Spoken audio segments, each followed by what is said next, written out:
내가 잘못된 게 아니야.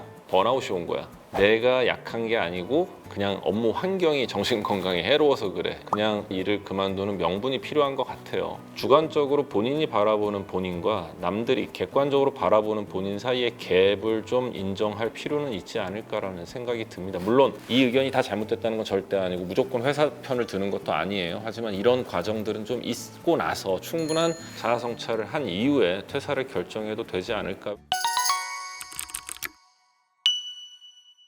양브로의 정신세계.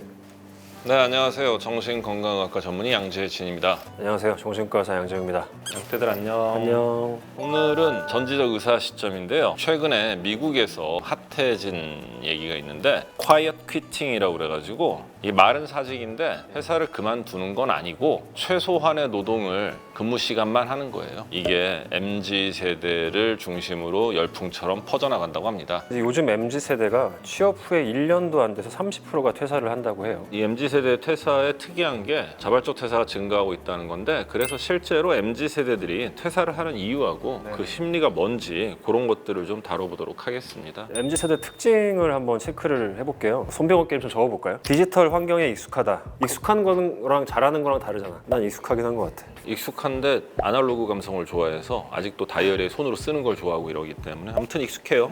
사생활 존중이 중요하다. 이건 굉장히 중요하죠. 수직적이 아닌 수평적인 문화를 선호한다. 이건 아닌 것 같아요. 자신의 취향과 개성을 중요시한다. 사적으로는 당연히 이걸 존중하지만 일하는 데 있어서는 아닌 것 같아요. 편리함과 간편함을 추구한다. 이거 맞아요. 전화보다 문자를 선호한다. 이것도 맞는 것 같아요. 워라밸 영역의 침범을 금지한다. 싫어하는데 가끔 직원한테 시켰던 것 같긴 한데 네. 재테크에 매우 적극적이다. 맞는 것 같아요. 몇 개죠? 6개. 되게 많이 하셨네. 몇 개예요? 저 8개 다 했어요 저는. 그래놓고 나보러 많이 했다는 거야 지금? 아니 X세대잖아요. 야 이게 이제 나는 일에 관련됐다라고 생각을 했을 때 수직적이 아닌 수평적 문화 선호. 일단은 되게 낯간지럽고 뭔가 되게 어색해요. 일하는 게 이게 효율적일까 싶고. 근데 그런 회사를 다니는 친구들하고 이제 사적으로 얘기를 해봤을 때 내 느낌인지 모르겠는데 효율성은 확실히 떨어지는 것 같고요. 자신의 취향과 개성 중요시 이것도 사적일 때는 얼마든지 개성 있는 거 좋아하고 취향 다 존중하는데 일에 있어서는 개인의 취향이나 개성보다는 집단의 목표가 더 우선돼야 되지 않나. 요거 두 가지 안 했어요. MZ세대들이 퇴사를 결정하는 주요 이유 2022년 밀레니얼과 Z세대 서베이 결과입니다. 1번 급여가 충분하지 않다. 이것도 사실은 많이들 얘기가 나오는 건데 객관적과 주관적 기준이 다르다는 거죠. 회사에서 혹은 사회에서 바라보는 객관적 기준과 본인이 본인을 생각하는 주관적 기준이 다르기 때문에 나는 이 정도는 받아야 되는데 라는 마음이 있어서 그렇다라는. 그리고 너무 이제 돈 잘 벌었다라고 하는 사람들이 이슈가 많이 되니까 상대적으로 나는 왜 이거밖에 안 돼? 이런 생각을 많이 하는 것 같고요. 전 이거는 납득을 좀 했어요. 근데 2번이 조금 희한했거든요. 2번이 번아웃 상태여서거든요. 번아웃도 사실은 지나치게 너무 가볍게 쉽게 많이 쓴다는 느낌이 들어요. 좀만 지치면 나 번아웃이야. 그게 아니라고. 하얗게 불태운 다음에 오는 게 번아웃이라고요. 꽤나 오랜 시간 활활 태워보셔야 올 수 있는 게 번아웃이고 그냥 사회 초년에 느끼는 여러 가지 어려움 혹은 여러 가지 불편함, 힘듦을 번아웃으로 착각하는 건 아닌가 싶습니다. 세 번째, 내 가치나 업무 성과가 인정받지 못해서. 이것도 1번하고 연관되네요. 급여가 충분하지 않아서랑 연관될 수 있는 것 같은데. 이게 왜냐하면은 내가 회사에 익숙해지고 회사에서 뭔가 성과를 내는 데까지 필요한 시간이 있단 말이에요. 회사에서는 신입사원을 뽑았을 경우에 사실은 처음에 초기 투자에 가깝다고요. 신입사원을 가르치는 데 들어가는 여러 가지 재화가 더 많이 필요한 시기인데 그 시기를 거치는데 1년은 걸린다 쳤을 때 그것도 안 거친 상태에서 회사에서 날 몰라줘, 내 능력을 안 알아줘. 급여하고 비슷한 생각인 것 같아요. 자, 4번. 내가 제시하는 피드백이 반영되지 않아서.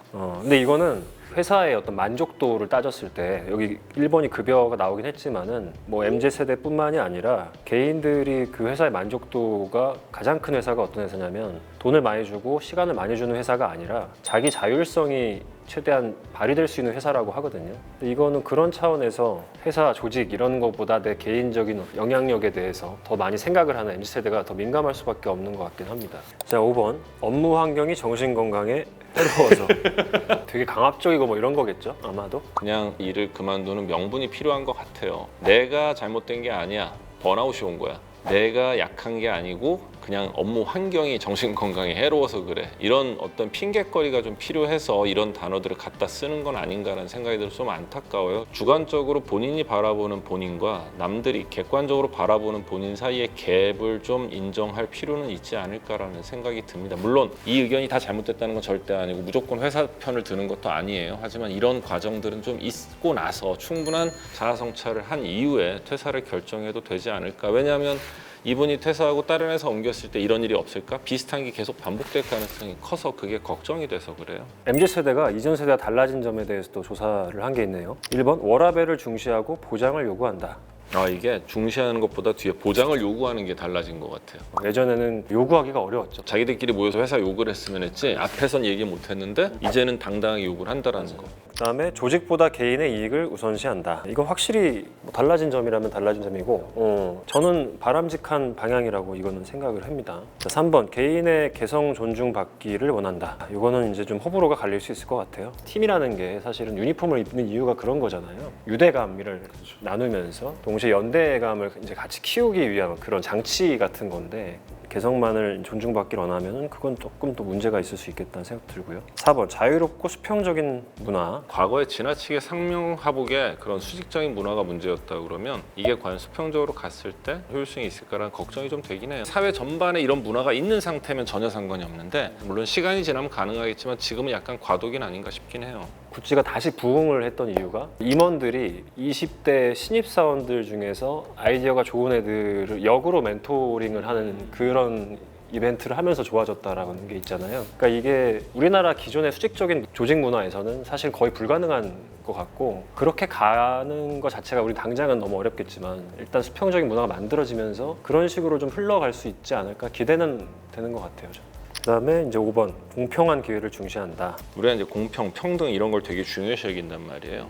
능력에 따른 평등, 능력에 따른 공평이라고 생각을 해요. 기회 공평, 기회 평등이라는 거는 그 이전에 전제돼야 되는 게 내가 가진 능력에 따른 거란 말이에요. 이거는 우리가 놀려고 모인 동호회가 아니란 말이에요. 궁극적으로 기업은 이윤 추구가 최대 목적이거든요. 그 안에 들어와서 돈을 받고 일한다는 거는 내 능력이 있는 만큼 더 많은 기회가 주어지는 게 공평이고 평등인 거지 나는 왜 이거밖에 안 시켜줘? 쟤는 저거 시켜주는데? 라고 하면서 본인의 능력에 대한 생각을 안 하는 건 약간 위험한 발상이라는 거. 명확한 업무 디렉션과 피드백. 그 다음에 마지막으로 개인 성장을 위한 지원을 요구한다. 저는 이제 강연 다닐 때나 방송에서 이런 얘기를 할 기회가 있을 때는 개인의 행복, 개인의 어떤 만족도가 사실은 훨씬 더 중요하다 말씀을 많이 드려요. 근데 그게 회사라는 거는 내 생존을 영위하기 위해서 내가 분명히 조심해야 될 곳이죠.